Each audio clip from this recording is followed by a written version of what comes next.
मैं रूपेश alias सतीश తెలంగాణ వాళ్ళం के लिए ఆశన్న.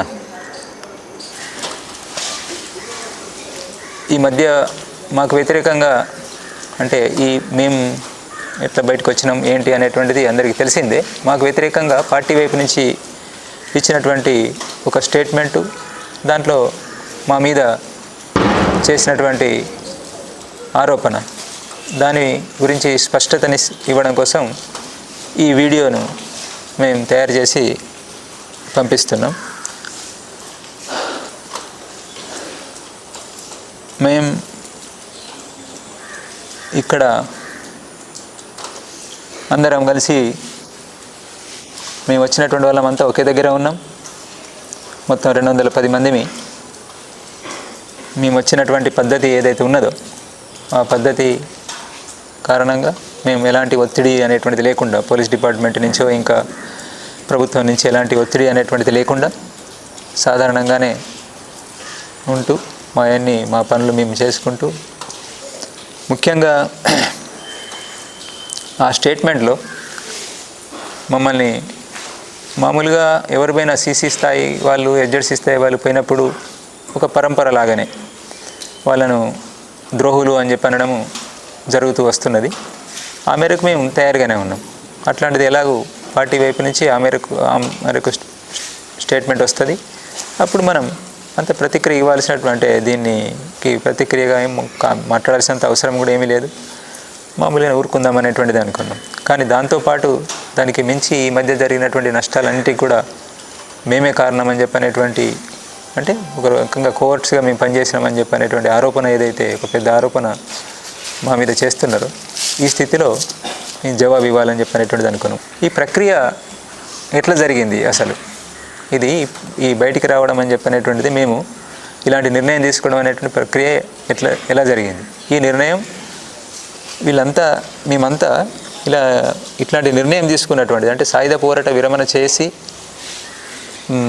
చేయాలి, సాయుధ పోరాట విరమణ చేయాలి, వార్తలు శాంతి చర్చలు అని చెప్పినప్పుడు సాయుధ పోరాట విరమణ అనేటువంటిది ఏప్రిల్ మే నెలలో మా పార్టీ ప్రధాన కార్యదర్శి కామ్రేడ్ బసవరాజు దాదా ఉన్నప్పుడే, అతని నాయకత్వంలోనే మేము చేసినటువంటి చేసినటువంటి ప్రయత్నం గురించి మీకు అంతా తెలిసిందే. అప్పుడు రూపేష్ పేరుతోటి నేను స్టేట్మెంట్స్ ఇవ్వడము, ఇంకా ఇతరత్ర చేసినటువంటిది మీకు తెలిసిందే. అప్పుడే ఈ నిర్ణయం తీసుకోవడం జరిగింది అనేటువంటిది ఒకటి స్పష్టత ఉండాలి అందరికీ. ఇది చాలా వరకు గ్యాప్ ఉన్నది, లేదా కావాలని చెప్పనేటువంటిది చనిపోయినటువంటి కామ్రేడ్ బసవరాజు దాదా మీద ఇట్లాంటిది పెడితే ఇప్పుడు అతను లేచి వచ్చి ఏం చెప్పలేడు కదా అని చెప్పని ఎవరెవరో రాస్తున్నారు. ఇక అది వాళ్ళకు రాయడం వచ్చు కాబట్టి వాళ్ళు ఏదైనా రాసుకుంటారు. కానీ అది నిజం, మా వాళ్ళందరికీ తెలిసినటువంటి విషయం.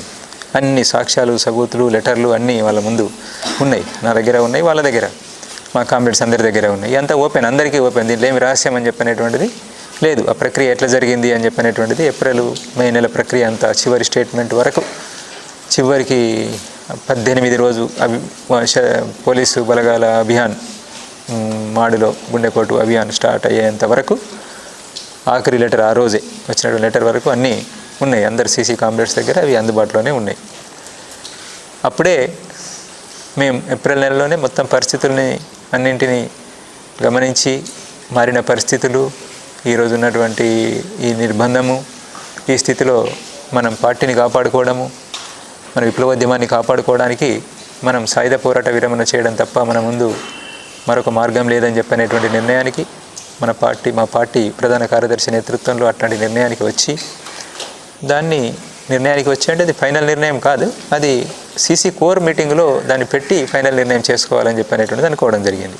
అయితే అప్పటి వరకు ఆగడం కాకుండా నష్టాలు జరిగే అవకాశాలు, కరెగుట్ట ఆపరేషను, మాడ్ ఆపరేషను, ఇవి ఒకటి ముందు ఒకటి వెనక, ఏది ముందు ఏది వెనక అనేటువంటి తెలియపోయినా మొత్తానికి మే జూన్ నెలలలో ఇవి జరిగే అవకాశం ఉన్నది. ఏప్రిల్ మే నెలల్లో జూన్ వరకు, వర్షాకాలానికి ముందే 2-3 పెద్ద ఆపరేషన్లు జరగడానికి అవకాశం ఉన్నది అని చెప్పనేటువంటిది ఒక అంచనా లేదా కొంత సమాచారం మాకున్నది అప్పటికి. అంటే పెద్ద నష్టాలు జరగడానికి అవకాశం ఉన్నది. ఆ పెద్ద నష్టాలు జరగకుండా ముందే ఇట్లాంటి నిర్ణయం తీసుకోవడం ద్వారా మనం నష్టాలు నివారించుకునే ప్రయత్నం చేద్దాం అనేటువంటి దగ్గర నుండి మేము ముందే, అంటే కోర్ బయటకు కోరు సమావేశం, సీసీ కోర్ సమావేశం కాకముందే ఆ దిశగా ఆల్రెడీ ఒక స్టేట్మెంటు అదే దిశలో అభయ్ పేరుతోటి మార్చి 28 స్టేట్మెంటు విడుదల చేసిండ్రు కాబట్టి దాన్ని కొనసాగింపుగా ఒక వాతావరణాన్ని మనం నిలబెట్టి చర్యలు జరగకుండా, అంటే సాయుధ బలగాల వైపు నుంచి ప్రభుత్వ సాయుధ బలగాలు అభియాన్ను ఆపేలాగా సంఘర్ష విరామం అనేటువంటిది చేద్దాం అని చెప్పని అట్లాంటి దానికి ఒప్పందం చేసుకుందాం అనేటువంటి ప్రయత్నం చేయడంలో భాగంగా మేము అప్పుడంతా ఆ ప్రక్రియ నడిపించడం జరిగింది. అయితే అప్పుడే ఈ కామ్రేడ్స్ అందరి అభిప్రాయాలు కూడా తీసుకోవడం జరిగింది. దాన్ని తప్పు, అట్లాంటి అభిప్రాయాలు తీసుకోవడం తప్పు అని చెప్పినటువంటిది ఈ మధ్య జరిగినటువంటి ఒక స్పెషల్ ఎస్జెడ్సీ ప్రత్యేక సమావేశంలో కామ్రేడ్ బసవరాజు దాదా నాకు వ్యతిరేకంగా సమీక్ష తీర్మానం కూడా చేసి దాన్ని కింది వరకు తీసుకెళ్లాలని చెప్పినటువంటిది, అంటే నిర్మాణ పద్ధతులకు భిన్నంగా సీసీ స్థాయిలో చేసినటువంటి ఈ ప్రక్రియను, సీసీ కామ్రేడ్స్ నాయకత్వంలో జరిగినటువంటి ఈ ప్రక్రియను కొంతమంది ఒక ప్రత్యేక సమావేశం పేరుతోటి ప్రత్యేక ఎస్జెడ్సీ సమావేశం పేరుతోటి దాంట్లో సమీక్ష చేయడం మన నిర్మాణ పద్ధతికి భిన్నమైనటువంటిది అని చెప్పి తెలిసి కూడా అది చేసి కిందికి తీసుకెళ్లాలనేటువంటిది తీసుకెళ్ళారు. దాన్ని అందరూ నాయకత్వ కామ్రేడ్స్ అందరూ కూడా తెలిసినటువంటి వాళ్ళు, అక్కడ పాల్గొన్న వాళ్ళు కాకుండా మిగతా నాయకత్వ కామ్రేడ్స్ అందరూ కూడా వ్యతిరేకించారు. నిర్మాణ పద్ధతి సరి అయినటువంటిది కాదు అనేటువంటిది. అంటే అక్కడ ఉన్నటువంటి కామ్రేడ్స్ కూడా సాయుధ పోరాట పక్షం చేయాలనే పక్షంలో ఉన్న కామ్రేడ్స్ అందరూ కూడా అందరూ కూడా ఏకీభావంతో దీన్ని వ్యతిరేకించడం జరిగింది. అయితే మేము అప్పుడే వీళ్ళంతా తయారైనటువంటిది, అంటే మనం ఇట్లా నిర్ణయం తీసుకోవాలి, ఇదే సరైన నిర్ణయం ఈ రోజు ఉన్నటువంటి పరిస్థితిలో అని చెప్పని తయారైనటువంటిది ఆ రోజే ఏప్రిల్ మే నెలలోనే నేను ఎస్జెడ్సీ కామ్రేడ్స్ తోటి మాట్లాడినా, ఎస్జెడ్సీ కామ్రేడ్స్ డివిసి కామ్రేడ్స్ తోటి మాట్లాడినారు, ఎస్జెడ్సీ డివిసి కామ్రేడ్స్ కలిపి కింద ఏసీపీపీసీ కామ్రేడ్స్ అభిప్రాయాలు కూడా తీసుకున్నారు. అంటే మనం సాయుధ పోరాట విరమణ, తుపాకులు వదిలిపెట్టాలి అని చెప్పినటువంటి నిర్ణయం సంబంధించినటువంటి దాని విషయాల్లో కొంత అటు ఇటుగా చర్చించి ఈ కామ్రేడ్స్ అందరూ కూడా ఆ రోజే తమ ఆమోదాన్ని తెలిపినారు, తయారయ్యారు. దాంట్లో భాగంగానే వాళ్ళు ఈరోజు మళ్ళీ నిర్ణయం తీసుకున్న తర్వాత రావడం అనేటువంటిది జరిగింది. లేదు వీళ్ళు బలవంతంగా తీసుకొస్తే వచ్చినటువంటి వాళ్ళు కాదు, అట్లాంటి స్థితి లేదు, అంటే ఏమీ తెలియనటువంటి వాళ్ళు కాదు. ఎంతో డివిజన్ల అక్కడ ఉద్యమాన్ని నడిపిస్తున్నటువంటి నాయకత్వ స్థాయి కామ్రేడ్స్, అనేక విషయాలు వీళ్ళకి తెలుసు, వాళ్ళు స్వతంత్రంగా నడిపిస్తూ ఉన్నారు. ఒక సతీష్ చెప్తేనో లేదంటే ఒక సోను చెప్తేనో విని భ్రమలకు గురై తప్పుడు నిర్ణయం తీసుకొని వచ్చేటువంటి స్థితి ఈ కామ్రేడ్స్లో లేదు. అర్థం చేసుకొని ఈరోజు ఉన్నటువంటి స్థితిలో ఇట్లాంటి నిర్ణయం తీసుకోవడమే సబబు సరి అయినటువంటిది అని చెప్పని అర్థం చేసుకొని కామ్రేడ్స్ ఇట్లా రావడం అని చెప్పినటువంటిది జరిగింది. ఈ ప్రక్రియకు సంబంధించినటువంటిది ఇది అందరూ సీసీ కామ్రేడ్స్కి తెలిసినటువంటిది, ఇదేం జరిగింది అని చెప్పినటువంటిది. కొంత దీన్ని తప్పుగా చేస్తున్నారు, కొంతమంది గ్యాప్ ఉంది. ముఖ్యంగా దక్షిణ వైపు ఉన్నటువంటి కామ్రేడ్స్కి ఈ విషయంలో గ్యాప్ ఉంది. ఏది ఈ నిర్ణయానికి సంబంధించి కామ్రేడ్ బిఆర్ దాదా తీసుకున్నటువంటి నిర్ణయం గురించి ఓకే చెప్పడం జరిగింది. కానీ ఈ నిర్ణయాన్ని తను చివరికి వచ్చేటప్పటికి మే 10వ తారీఖు వచ్చేటప్పటికి తను తీసుకున్నటువంటి నిర్ణయాన్ని తప్పు అని చెప్పని గుర్తించి వెనక్కి తీసుకున్నాడు అనేటువంటిది ఏదైతే చెప్తున్నారో అది సరి అయినటువంటిది కాదు. అది కావాలని చెప్పని అట్లా ఒక అబద్ధం చెప్తున్నారు.